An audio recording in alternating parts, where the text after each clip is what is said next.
This is TV3 as always. We promise to be the first in news. Today we have the opportunity to sit with the Chief Executive Officer of the National Youth Authority, the Honorable Osman Ayariga, Esquire. He has been handpicked by President John Dramani Mahama to champion youth policies. What new policies can young people look forward to? We know there's a number of initiatives already kick-started under President Mahama's second term, the National Apprenticeship Program being of keen interest to a lot of young people. We sit with him, ask him the relevant questions, and ask what you as young people can look forward to in receiving from his authority, and the big question about jobs, does it fall directly under him as well? He's joining us right now for a conversation. Honorable, thank you very much for making time to speak to us. Thank you very much. A lot of places you could have been, I mean, in terms of the positions early on, but your appointment came quite early. The president opted that you lead the National Youth Authority. I mean, what conversations, some will say, went on in the background? Why the National Youth Authority? Yes, thank you very much, and good morning to you, and of course your cherished viewers, and to your station for all the wonderful work you've been doing, especially with information dissemination and being the first in news and the best in entertainment. That's how you say it, yes, sir. I think leading into the 2024 general elections, it's open knowledge that the position I held was a position of the Deputy National Youth Organizer of the NDC.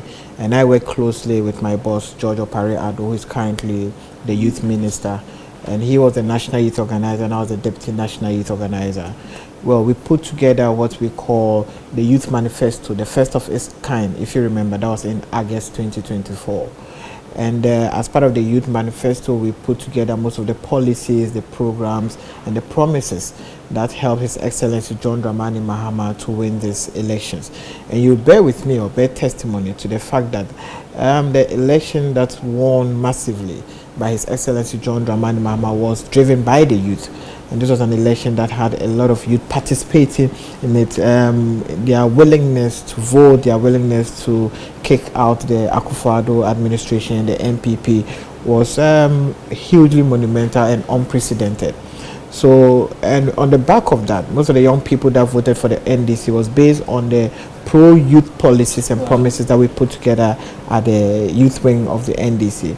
So as soon as His Excellency became president, he just thought it's best that since you were the group or the team that put together the Youth Manifesto, put together the youth campaign team, you went around this country to campaign to the youth, and you won the elections for the NDC. If that's the case, I should put you people at the helm of affairs so far as the youth organizations are concerned. So he put my boss, George Opare-Addo, as the Minister for Youth Development and Empowerment. And that was part of the promises that we put in our manifesto, that hitherto we had the Ministry of Youth and Sports together as a composite ministry. And with that, most attention was given to sports and not necessarily youth. And even with the sport, most of the attention was given to football, soccer. Even with that, most of the attention was given to Black Stars. So His Excellency thought it prudent that we should have a separate ministry, stand-alone ministry for the Ministry for Youth Development, because issues of youth cuts across. They are cross-cutting. When you talk about health, it affects youth. When you talk about roads, it affects youth. When you talk about agriculture, it affects youth. When you talk about peace and security, it affects the youth. When you talk about education again, it affects the youth. So almost every aspect of the economy affects the youth. So you need a Ministry of Youth Development and Empowerment to steer the affairs of that ministry. So once my boss was made the Minister for Youth Development, I, who was his able lieutenant or his deputy, was put at the National Youth Authority to complement or to be able to implement most of the youth programs that we promised. Then my colleague Ruth De Lacedo was also put at the National Service Authority, which is also part of the youth related issues. So we realize that it has just been a transition from the youth wing into various youth agencies within the youth ministry. So I believe that was the thinking that went into His Excellency's choice. And once we had already campaigned to the youth and you've been called to come and serve the youth, obviously it's something we did with joy and a lot of satisfaction, even in opposition. So in power, we just continue what we used to do. And I really enjoy my stay at the National Youth Authority. So far, 5 months, what would you say your assessment of the landscape for young persons have been? Because we know that the National Youth Authority is primarily focused on policy and driving policy which will be implemented to see to the relief of the many pressures young people face. You scan the environment, what would you say is your assessment thus far? Yes, so far it hasn't been a very bad journey. From what I came to meet, Right. and what we're seeking to do and what we've done so far, I consider being able to achieve some successes at the National Youth Authority. One, you spoke about the fact that the NYA is in charge of driving policy and in charge of regulatory. That is perfectly right. So I came to meet the youth policy, the National Youth Policy, which is I think it was supposed to be from 2020 2032, which is a national youth policy which we've gone through, and it's cross-cutting, looking at how you can implement most of the programs that will affect the youth positively in various ministries. But one fundamental mistake or misconception most people have, and which we try to correct, and some even that you expect they will know better also make that mistake, is that they think that the National Youth Authority is just a regulatory body. It's not just a regulatory body to various youth agencies or various youth groups. Neither is it just a policy formulator, but it's also a policy implementer. It's also an implementer of programs. And that was why the National Apprenticeship Program was made to sit with the National Youth Authority. Because if you look at the National Youth Authority Act 2016, it says that the authority shall also propose policies or programs and implement them that will positively affect the youth. And those programs should be programs that will be training the youth, which will equip them with skills. But most importantly, you should be able to develop the dynamic talents of the youth and imbibe in the youth the spirit of patriotism, nation building, and civic responsibility. So you realize that our mandate within the National Youth Authority encompasses almost everything youth. So we're supposed to make sure that we have very responsible youth. We're also supposed to make sure that even the mental health of the youth is also paramount. And if you follow the news, which I believe you know, we launched our program, which was against substance abuse, and the main substance at the moment was red, which was the red means stop. So you realize that it's not just about finding jobs or acquiring skills within the youth, but their well-being, their mental health is also paramount to us. I want to stay on some of these things that you mentioned. Yeah. Civic responsibility for young persons, where they have to begin to understand what happens with the nation state, driving a sense of patriotism as well. Would you agree with me when we say that the average Ghanaian, the average young Ghanaian today, that sense of patriotism is almost near non-existent, and there needs to be some conscious work done to revive it, to bring back a certain sense of nationalism? That falls under your ambit as well. Absolutely. Before we go into the Red Mean Stop, the progress, and then the National Apprenticeship Program as well. Absolutely. And the issues of patriotism is not just a one-day lecture issue. It's something that you need to imbibe into the young people, right from the infancy all the way to adolescence. So right from the primary school to the nursery schools, you should start teaching them patriotic songs. You should start teaching them about patriotism, why they should love their country, why they should die for their country. Even from the national anthem, you make them understand that even in singing the national anthem, it's about being patriotic. Even in reciting the pledge, it's about being patriotic. But in these days, you realize that even young people no longer sing the national anthem in schools anymore. They do not recite the national pledge. I remember in my school, primary school, growing up, every morning you had to sing the national anthem, you had to recite the pledge. And you know, in those words, unconsciously, they were imbibing in you the spirit of nationalism and patriotism. But these days, it's hardly done.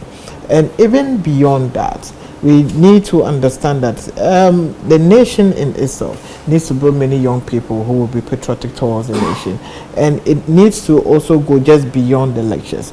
example, even in terms of your creative arts, your film productions, even musicians, even journalists, the kind of messages that they send out there, the narratives that they send out there, should be able to make sure that many young people are being patriotic. We're currently having a partnership with I think one of your sister stations, Black Rasta. I think he is going on a tour, on a Pan-African tour of patriotism. Yes, so we're supposed to do one in Wa, but I think at the time it was during the Eid festive season, so we couldn't do. So we are partnering with people like that to make sure we can go out there and have some patriotic lectures, because it's not just for the NYA alone to do, but we can also go into partnership with people to be able to implement that. Currently, too, we are going into partnership with IYES, that's by Prophet Brian Amwate. He also does the issue about the program on youth development. So we are into partnership with already existing models, in as much as we would also do our own models. But when something is already working, the best thing is to partner and tap into it and see how you can also develop it more. Example, TV3 is already working. I don't need to go and reinvent the wheel. All I need to is to tap into the coverage of TV3. Then we can steer the affairs of this country together. So there's a lot to be done so far as patriotism is concerned. I'm not even going to belabor that point, but we need to do it together. And the NYA has already started. Last year, during my predecessor's time, from the handing over notes, due through their patriotism lectures, they were able to reach about 6 million youth from various secondary schools. This year, we are looking at doing over a 10 million figure. But beyond the 10 million figure, we also need to have the metrics to understand the impact on young people. Which was something I was going to come yes, to. it's not just the reach. It's not the reach. Yes, about the impact. To be able to access, and is there a plan that's yes already in place? So in as much as we are trying to have patriotism lectures, patriotism works with volunteerism. Because if someone is being patriotic, to test someone's patriotism to the nation, you want to know to what level is the person willing to volunteer for the country.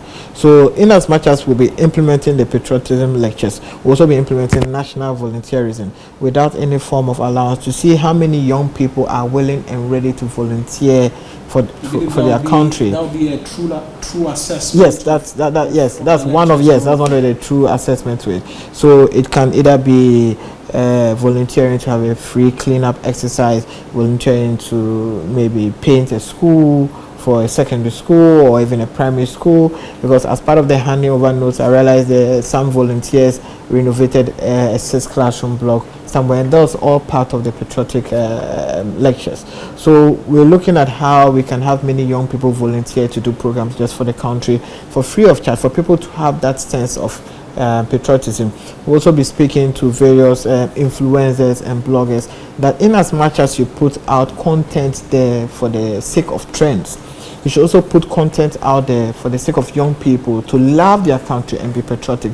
We can do our funny skits, we can do our funny short videos or reels in a way that makes young people very patriotic. So we're engaging with socialites, we're engaging with influencers, social media influencers, as to how we can try as much as possible to have many young people to be patriotic towards this country. And that is very important. Let's talk the Red Means Stop initiative, because that was part of the things you mentioned as the many things you're doing to help young people. We've seen that campaign launched. I don't want to say it's gone all quiet, because in the background some work could be going on. What's that work which is going on after the grand launch? We've seen T-shirts and others being printed. We saw a few campaigns run on the internet as well. My colleague Gordon Asidiba is coming up with the latest feature documentary highlighting how widespread this substance abuse is. Have we been able to take stock of the wide-scale nature of this vis-a-vis the campaign we're running? Yes, so many traditional leaders have called on us to come to their various traditional areas. We met with the Gamanche, we met with the Yana, we've met with other traditional leaders, we've met with so many of the security agencies at the various levels to see how we can help stop this entire menace called Red. The campaign is in various parts. There's the advert part of the campaign, which is the media side of the campaign. There's also the off-media part of the campaign. There's the rehabilitation, there's the consensus building, there's the training, and it's in various levels. So the first phase we did was the launch of the campaign, which was what we invited all media houses to be part of. The next thing we did was a street campaign, where we went to Odududu, we had a Legon car park, etc. And we even went to Tamale to have the street campaign. Now, the next phase is we're going in with the security agencies to try as much as possible to clamp down on most of these so-called ghettos. Because in other neighborhoods, the youth have taken it upon themselves to start attacking most of these so-called ghettos where they believe that there's a trade and there's a consumption or there's a sale of most of these illicit drugs. So we are partnering with Ghana Police to make sure that the right agencies step in and do the proper arrest, because most of the time it ends up with people being lynched, people being attacked. But there's also the third phase, which has to do with helping the addicts, because they get to a certain stage that they don't need to be stopped, but they need to be helped. You just don't go by telling them to stop, they need to be helped. And in that help, we're partnering with some doctors from the Kolebu Hospital, some mental oriented doctors, or some doctors who are biased towards mental health, to have partnered with us so that we can see how we can also help most of these young people in terms of rehabilitation. Now, when you're done with the rehabilitation, also we're looking at how we can also admit them into the National Apprenticeship Program, help them get a skill, help them get a job, so that they can be that proper cohesion back into the social infrastructure. So you realize that there's a whole chain as to how we're treating it. But the first thing is about the stoppage of the entry of the product. Right. And that we've had talks with NACOP, we've had talks with Customs, we have talks with the Ghana Ports Authority and the various security agencies. Even Ghana Immigration Service are also in talks with us as to how they are also making sure they fight and clamp down on the importation. Beyond the importation, then it's now, once it's able to be smuggled in illegally, there's now about the internal affairs, which we're also partnering with Ghana Police.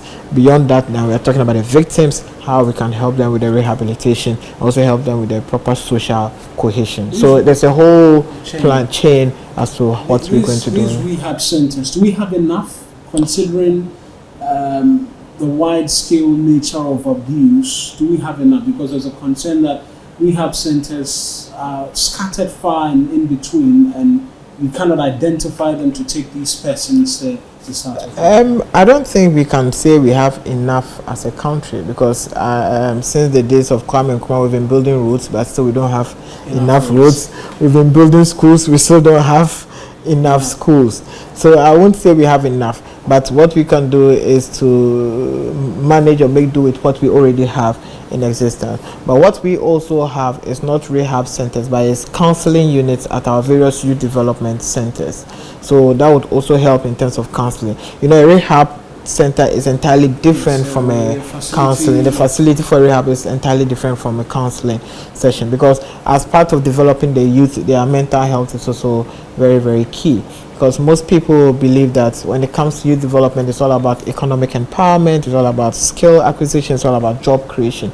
But beyond economic empowerment, skills acquisition, job creation, you also need to look at the mental health of the youth. Because you see, what people don't understand is that when a man is very rich, it affects his mental health. When a man is very poor, it still affects his mental health. When a man is between rich and poor, it still affects his mental health and how he behaves. That's why you see some people either overly excited, or they are overly sad, or they become depressed. All those things are contributory factors to your mental health issues. But in this part of the world, you and I, guilty, we only speak about mental health when the person is gone off. But your colleague at work, you realize the person is extremely quiet. You should be interested. It's affecting the person's mental health. Even broken hearts can really affect people's. I mean, we say it, as a joke, but you make jokes out of it. But broken heart can actually affect gravely people's mental health. You go to Kolebu, the mental department, you go to other places, most of the cases are actually broken heart. But in this part of the world, if you show any form of weakness, they laugh at you. So people are suffering inward. So as part of all our programs, the mental health of the youth is also equally very important to us, and that is what we're also looking at, making sure that we can quickly address as soon as practical. So for persons who will be watching, you've not gone quiet on the fight against at all the abuse of these substances, particularly red. Not at all. Not only red, all the other substances. There's kush, there's red, there's abuse of tramadol, there's abuse of benylin, there's super glue, there's abuse of some energy drinks mixed with the young guys are serious chemists. I don't know how they know that when you mix super glue with this kind of energy drink and a bit of this, it gets you high. I just cannot understand how they are able to do that, but they are able to do that, and they really get high. And for the red, the kind of substance is made of, I've forgotten the chemical name. I think it's called trafalkinadol or something. It's a combination of two that actually slows your heart rate down, slows everything. So a man is walking, his heart is slowed down, and he pauses whilst he walks. And I've seen it firsthand, not just in the videos or the adverts that we see, but I've seen it first. I've seen a man on the street. I've seen it happen. So it is something that we really need to work hard towards it. And it's not just my fight. I hope TV3 will partner us hugely for us to have a serious campaign, not just against red, but about substance abuse. Red, all sorts of substance abuse, kush, crack, weed, all form of substance. So I'm waiting for us to have a proper collaboration so that we could all hit the streets when necessary. Like I mentioned, my colleague Godwin is coming up with a documentary later on this evening at 9 p.m. is Wednesday. Oh wow, okay. On the abuse of these substances. That's why I wanted a direct word from you as to whether or not you've not gotten or you've not gone quiet on the fight. We've not gone quiet, so I'm making the offer. Partner us, let's fight the substance. So tell the authorities of TV3 that the NYA boss has made a very public proposal that partner with NYA, let's fight the substance abuse. in mentioning the substance abuse, you made an interesting point as to rehab for these individuals and then being given an opportunity under the National Apprenticeship Program. That program, what is it about? What are you seeking to achieve with the National Apprenticeship Program? Well, we're seeking to create millions of jobs for many young people. By giving them apprenticeship? We are seeking to create direct jobs of 500,000 meaningful, dignifying jobs within the first 4 years. And we believe that 500,000, when translated, we're able to create 1 million jobs and over. Because when an apprentice is trained and he's given a space, at least he will employ 1 or 2 persons. So even if every apprentice who has been trained to become a master employs 1 person, multiplying effect will give you a minimum of 1 million jobs. Now, we have what we call graduate unemployment. Right. We have what we call youth unemployment. And we have what we call underemployment. Now, graduate employment is just someone who is out of school and doesn't have a job. Underemployment is someone who has a job, but the monthly salary from that job cannot actually take care of the person for a week. So you have someone who lives somewhere, maybe in Adenta, and works maybe in Accra, and is taking 500 cedis. But for the good work of John Dramani Mahama and his able finance minister to forcing that today prices of transportation or transport fare has reduced a bit. Thank you to them. 500 cedis will not be able to commute you from Adenta to Accra even for a week. And you agree with me. So those are what we call underemployment. Now, when you put the numbers together, it's scary. It's over 2 million. The previous government made so much razzmatazz that they had created. At a point, the Minister for Labour said that created 5.5 million jobs. The president himself, Nana Addo Dankwa Akufo-Addo, said that created 1.9 million jobs. Their former flag bearer, Mahmoud Bawumia, said they had created 2.1 million jobs. Yet when you go into the NPP's manifesto, as part of the jobs they created, they counted NAPCO, that they had created jobs through NAPCO. You and I know that NAPCO beneficiaries are still at home. So people have been counted as part of the statistics of being employed, but they are home and unemployed. So the narrative must stop. We have to go beyond the rhetorics and walk the talk. So as part of the 2024 campaign, you believe, and when you follow, you realize that issue of youth unemployment was very, very, very key and pivotal in this election. So His Excellency John Dramani Mahama said, we need to cut across. We need to look at people, graduate unemployment. We need to look at underemployment. And we also need to look at a particular vulnerable group, which is called the not in employment, not in education, not in training, called the NEET. So for them, even when there's a vacancy for job, they cannot even apply because they do not have any form of skill, they don't have any form of training. And those are the people we capture them under the National Apprenticeship Program. We all know currently there are various apprenticeship programs being run, private apprenticeship programs, in one area or the other. Even members of parliament are running their own apprenticeship program. And that's why we decided to scale it up to the national level so that everybody or every young person who falls within the NEET will be able to enjoy the national apprenticeship program. Clearly, or in summary, the program is supposed to enroll you onto a master craftsman, not within the four walls of a classroom, but within the market's working space. So government pays the master craftsman to train you, the apprentice. And fundamentally, on your way to be trained, you're supposed to buy some equipment so that you can train you. So government again purchases those equipment and gives to your master craftsman to train you, the apprentice. Now, for the duration in which you'll be going through the training, whether it's 6 months or 1 year, government then pays you, the apprentice, a stipend or allowance for you to be able to commute between your home and your training center, or even if it's a walking distance, at least you'll be able to buy food, you'll be able to take care of yourself in that line within that period of training. Now, upon finishing or upon graduating from the National Apprenticeship Program, you will also be given what we call the Start Up tool. So if you're a carpenter, if you're a seamstress, if you learn how to do hair making, you'll be given the basic tools that will enable you to start off within yourself. Now, the exit has 3 approaches to the exit route. There's the first route, which is that will give you industry that is requiring that skill.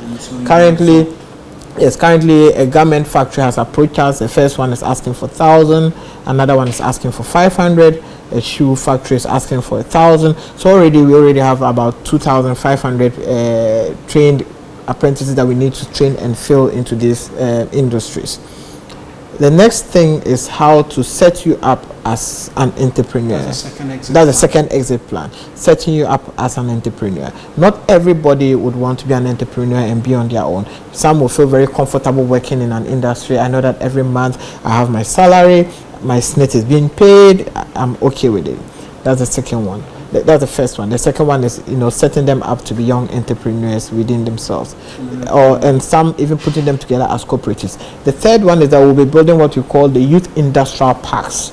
Now, the youth industrial parks is the space where we can put them into various groups to work within the parks, because in most times the critical concern is just space to work.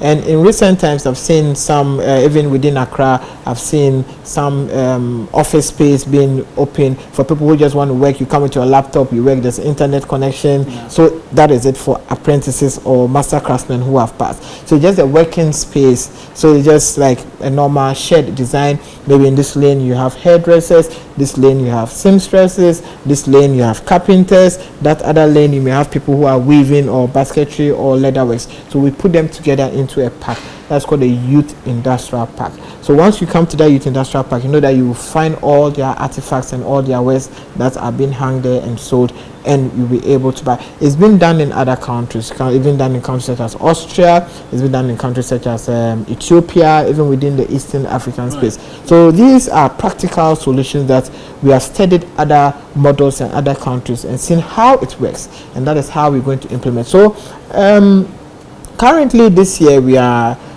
admitting 10,000 national apprentices. No, it's not that. It's still open. The portal is still open. It's still ongoing. Currently, over 70 persons have applied. 70,000. Sorry. Currently, over 70,000 persons have applied for the national apprenticeship program. This year, we can only pick 10,000 and train them. So we would pick and we'll now front load. Yes, there'll be a screening process. Then we'll now front load to the next year, because next year we'll be expanding to 100,000, thanks to His Excellency John Dramani Mahama, and we are hoping to create 500,000 jobs out of this in this first 4 years. And we believe that out of these 500,000 jobs that will be created, which are direct jobs, at the end of the day we should be able to create 1 million jobs collectively. Because if you have 500,000 direct jobs, then what it means is that you are also expanding the economy. You are likely to create over 1 million jobs indirectly. I'll ask the question about the linkages between all of this and how it plays out in the economy, but a few things I want to clear out of the way. The first being, what sort of modules of training are we getting? You mentioned by the garment, it means there'll be seamstress. You mentioned a shoe factory as well, means there will either be shoemakers or cobblers as we know it. What sort of modules are we running in terms of the programs?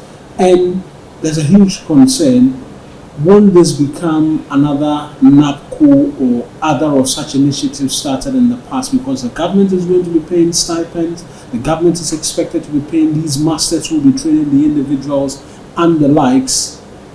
Won't we have a problem on our hands in the future, considering the government's involvement and the state having to pump money into all of this like we've seen in the past? No, this is an entirely different program from NAPCO and the other programs. It's a different thing when you gather so many young people and you just pay them allowances for apparently almost no work done, or they don't acquire a skill.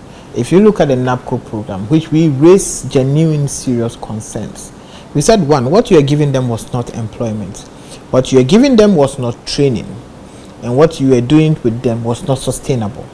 These were the three genuine concerns we raised. And at the end of the day, were we not vindicated?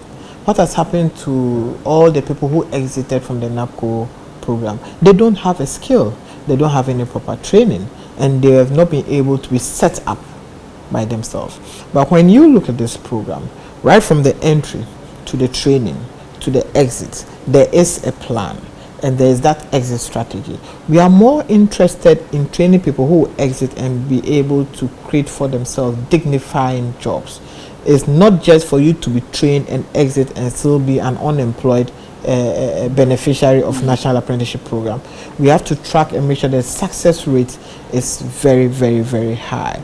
So this is an extremely different. The National Apprenticeship Program is extremely different. It's entirely different from the NAPCO program. To be paying these allowances every month, there won't be payment backlogs and all of that, which is something which is customary when it comes to issues involving government, because many will say that they will look forward and predict in a few months down the line, National Apprenticeship Program trainees will begin to ask government where their stipends is and all of that.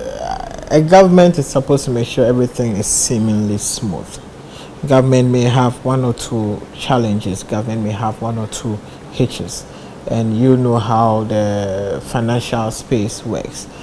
Government doesn't just say that, okay, we're supposed to pay maybe national service allowance, so let's keep the money there, when it's time we pay them. Government has other obligations. So most of the time when it's not due for your allowances, government needs to inject into other parts of the economy until when it's due, then you now go through a certain process. And yours, as for delays, there are bound to be some delays. I mean, I'm not going to sit here and tell you that 100% right on the 30th of every month, there may be some delays, maybe administrative delays, or because you need to go through a process. You need to go through some administrative processes, and some of these things take time. And you are dealing with human beings, there may be one or two concerns that need to be met. So as for administrative delays, it's reasonable, especially when the delay is within a reasonable time frame. Maybe if you're supposed to be paid this month and it delays for a week or two, that is reasonable. Not when you're supposed to be paid this month and you're paid in December. That is an unreasonable delay. So I don't think that would be the kind of program we run.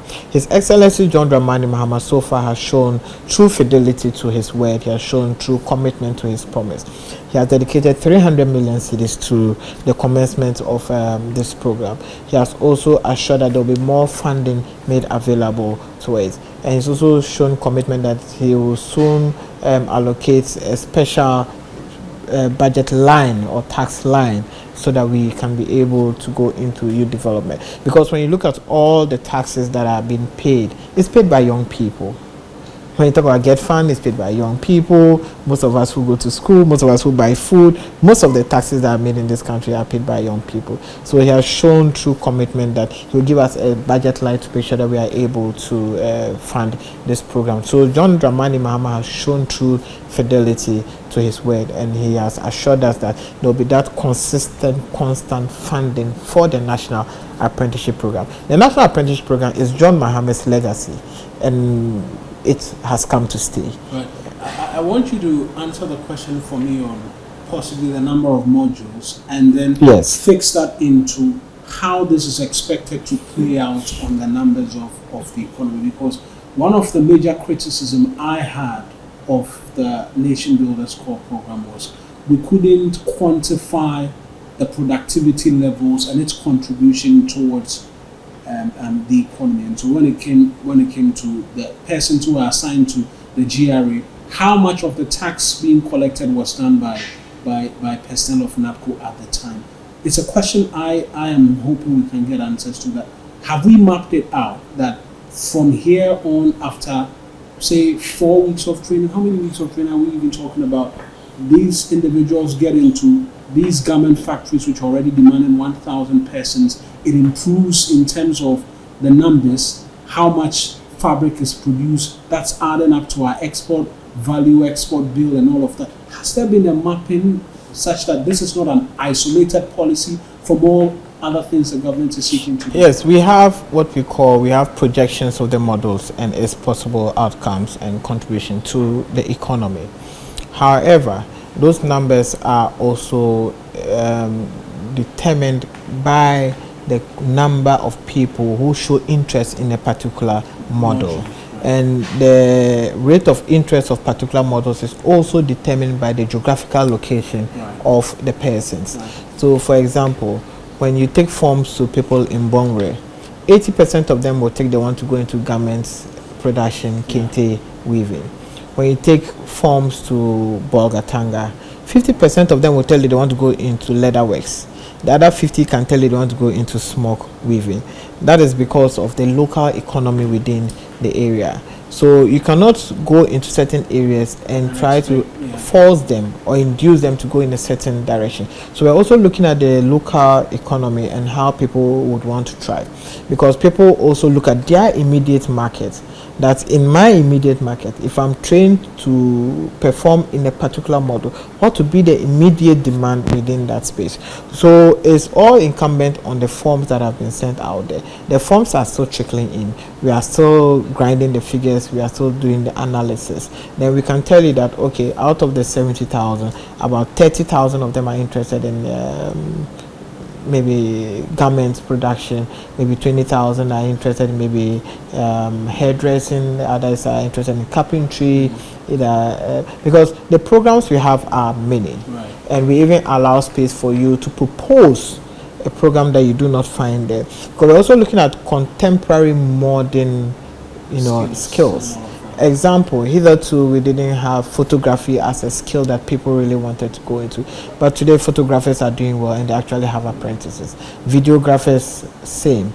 Even content creators, talk about graphic design, all these are programs or skills that hitherto wouldn't have to let people go and learn. But now it's part of the programs that we want to do. So we're looking at programs not just within the traditional carpentry, masonry, TVET skills, but we're looking at also modern skills that makes it attractive for many young people. Because you realize that times past, we've been making so much noise about TVET skills, talking about technical, vocational, but once you put technical and vocational together, people have that negative connotation. Even when people are applying to secondary schools, they tell you, I don't want to go to a technical school, I want to go to a science school. But I mean, the world revolves around technical and vocational skills. So you need to repackage it for it to look very attractive to many young people so that they can be able to hook on or sign on to most of these programs. My last question, and then we'll try and wrap up quickly. Will there be standardization in terms of this training? Because there's a concern that, as with the TVET, which has been championed by and large, there hasn't been a certain level of standard for the trainees or persons to undergo this training. And so one mason can do a work for you and it will be haphazard, another person comes and it does it well and all of that. There has to be a standard for the Ghanaian worker. We will be seeking to incorporate this into this apprenticeship program. It's good. It's good. You make the analysis of one mason will do the work and it's clean. Another mason will do the other and to not be it not be proper. The same way when you go to court, one lawyer can argue and you realize that it's a very good lawyer. Another lawyer will argue and ask him that, did you go to the same law school? So I mean, the standards can be there, but it's about the individual. Right. So when it comes to standardization, I believe that the requisite bodies are doing the best of their abilities. So we're going to have what we call training of trainers. Right. So we, in conjunction with TVET, we're going to train the trainers. Beyond training the trainers, then we can now start the implementation process by allocating them with the various, apprentices for them to train. So as for the output of the apprentice or the artist, it's subject to the individual's ability and how he can also work towards it. So I'll also want to call on you at TV3 to partner us as we implement most of our pro-youth programs. Fortunately, we could even talk about youth in governance. Yeah. You know, we also have what we call the youth parliament or the student parliament.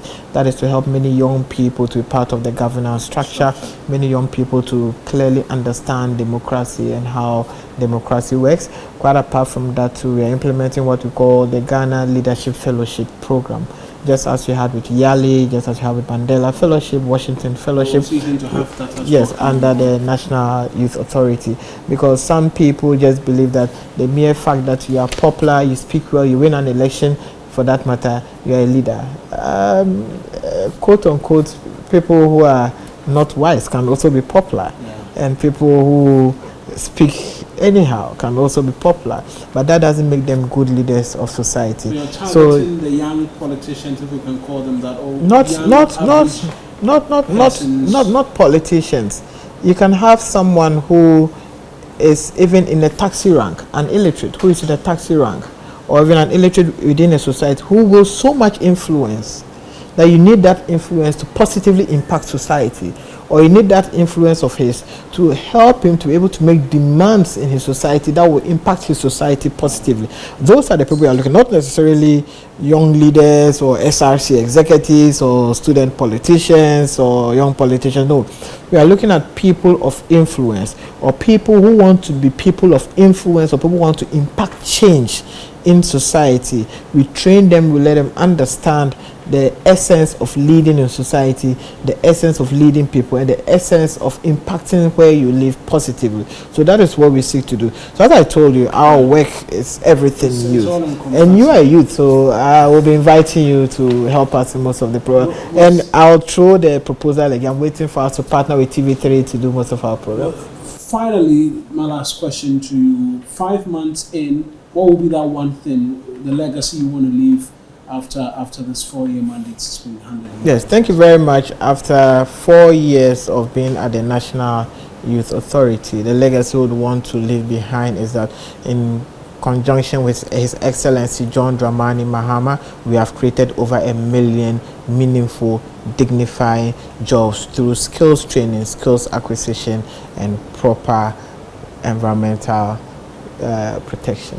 Osman, thank you very much. Thank you very much.